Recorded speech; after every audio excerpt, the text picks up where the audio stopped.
आदाब, नमस्कार, अस्सलाम वालेकुम नाज़रीन। पल पल न्यूज़ के न्यूज़ रूम से मैं हूं आपके साथ नदीम अकरम।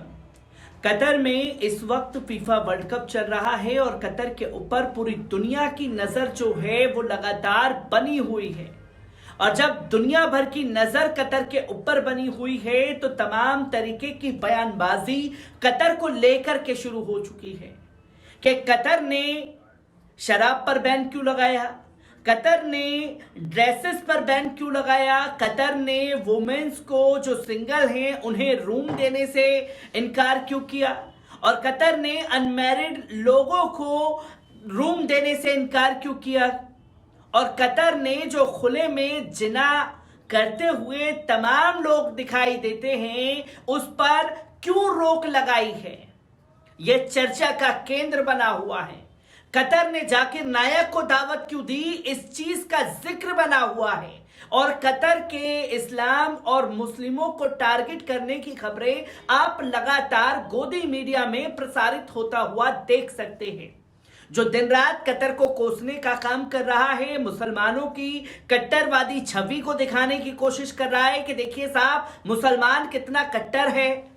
और मुसलमान जो है वो ऐसा ही है जिस तरीके से कतर प्रिटेंड कर रहा है, और कतर जो है इस्लाम का प्रचार करके लोगों को जबरन इस्लाम धर्म की तरफ खींच रहा है। ये तमाम बातें जो हैं वो गोदी मीडिया में चल रही हैं। तो जाहिर सी बात है कि जब गोदी मीडिया में ये तमाम प्रोपेगेंडा चल रहा है तो कोई मुसलमान अगर टिप्पणी करेगा कतर के लिए फेवर में तो वो उसके लिए मतलब सबसे बड़ा दुश्मन होगा।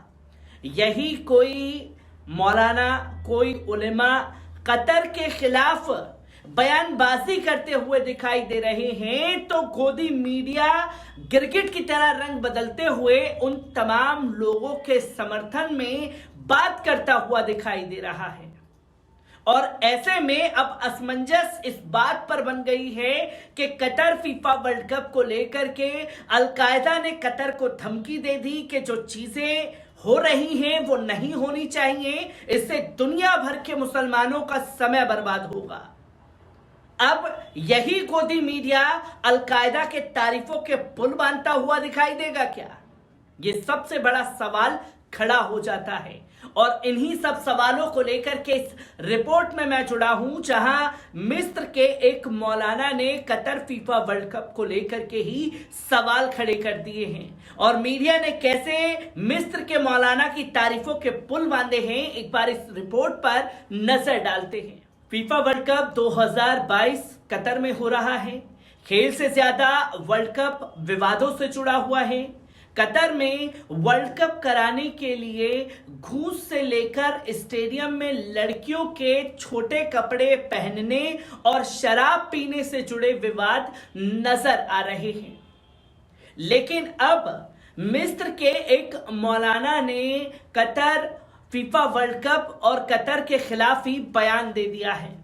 मौलाना ने कहा है कि 1 अरब देश वर्ल्ड कप का आयोजन कर रहा है, इसके लिए उन्हें कोई गर्व नहीं हो रहा।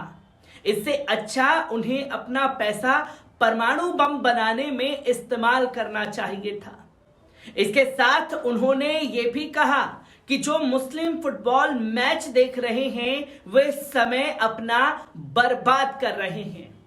मिस्र के मौलाना यूनिस मोखियान ने मुस्लिमों से वर्ल्ड कप न देखने को कहा है। उनका ये वीडियो मेमोरी रिपोर्ट्स ने जारी किया है, जिसमें वे स्थानीय भाषा में बोलते हुए दिखाई दे रहे हैं और नीचे उसका अनुवाद है। मौलाना ने कहा कि लोग घंटों अपना समय फीफा वर्ल्ड कप में मैच को देखने में बर्बाद करते हैं। यह मुस्लिमों की समय की बर्बादी है। मुस्लिमों के पास फुटबॉल मैच देखने का समय नहीं होना चाहिए। हम चाहते हैं कि हर कोई स्पोर्ट खेले ताकि आपका शरीर मजबूत हो और आप दुश्मनों के खिलाफ जिहाद कर सके। मौलाना यूनुस यही नहीं रुकते, उन्होंने आगे ये भी कहा कि फुटबॉल खिलाड़ियों के निम्न से निम्न का माना जाना चाहिए क्योंकि वे काफिर हैं, लेकिन उन्हें किसी सितारे की तरह माना जाता है। ये एक बड़ी समस्या बन चुकी है।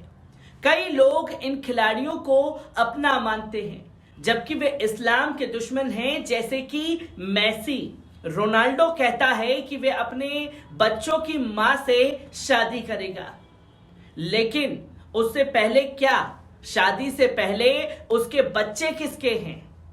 मशहूर फुटबॉल खिलाड़ी क्रिस्टियानो रोनाल्डो को लेकर मौलाना ने जो बात कही है वे इस संदर्भ में कि उनकी शादी नहीं हुई है लेकिन बच्चे हैं। मौलाना ने आगे कहा कि फुटबॉल लोगों को किसी भी व्यक्ति से नफरत और प्यार उसके मजहब के आधार पर नहीं सिखाता, बल्कि प्रेम और नफरत टीम के आधार पर होता है। बल्कि लोगों के अकीदे को देखकर प्यार या नफरत करना चाहिए, ना कि फुटबॉल की टीम देखकर। इसके साथ ही मौलाना ने कतर को भी खूब खरी खोटी सुना डाली। उन्होंने कहा कि हमें इस बात का जरा भी गर्व नहीं है कि एक अरब देश फुटबॉल का आयोजन कर रहा है, इसके पीछे अरबों डॉलर खर्च कर रहा है। अगर वे कुछ और करते तो शायद हमें गर्व होता, जैसे वे ईरान की तरह परमाणु बम बनाते। आपको बता दें कि इससे पहले कतर में फीफा वर्ल्ड कप 2022 की शुरुआत हो चुकी है। पूरी दुनिया से फुटबॉल फैंस इसमें हिस्सा लेने के लिए खाड़ी देश कतर पहुंच चुके हैं। इस बीच आतंकवादी संगठन अल-कायदा ने दुनिया भर के मुसलमानों को कतर में होने वाले फीफा वर्ल्ड कप से दूर रहने तक की हिदायत दे डाली है। हालांकि अल-कायदा ने टूर्नामेंट के संबंध में हमले या हिंसा की धमकी बिल्कुल नहीं दी है। एक निगरानी समूह की रिपोर्ट में इस बयान की जानकारी दी गई है कि अल-कायदा की क्षेत्रीय शाखा अरब प्रायद्वीप ने अल-कायदा ने फीफा वर्ल्ड कप के आयोजन कतर के लिए कई आलोचना की है, जिसमें यमन स्थित शाखा ने अनैतिक लोगों को, समलैंगिकों को, भ्रष्टाचारियों और नास्तिकों को अरब प्रायद्वीप में बुलाने के लिए कतर की आलोचना कर डाली है। अरब प्रायद्वीप में अल-कायदा ने कहा कि इस टूर्नामेंट ने मुस्लिम देशों के कब्जे और उनके उत्पीड़न से ध्यान हटाने का काम किया है, जो कि उसमें उन्हें सक्सेसफुल हासिल हुए हैं। संगठन ने यह भी कहा कि हम अपने मुस्लिम भाइयों को इस आयोजन में शामिल ना होने की चेतावनी देते हैं। SITI इंटेलिजेंस ग्रुप की रिपोर्ट के अनुसार यह बयान टूर्नामेंट की शुरुआत से ठीक पहले जारी किया गया था, जिसकी तस्वीरें लोगों के सामने आई, जहां कतर की तमाम बुराइयां करता हुआ मेन स्ट्रीम मीडिया नजर आ रहा है। और जब कतर की बुराई इनके साथ साथ अल-कायदा कर रहा है, मिस्र के मौलाना कर रहे हैं, तो गिरगिट की तरह रंग बदलने वाली गोदी मीडिया क्या अब अल-कायदा का समर्थन भी करती हुई दिखाई देगी?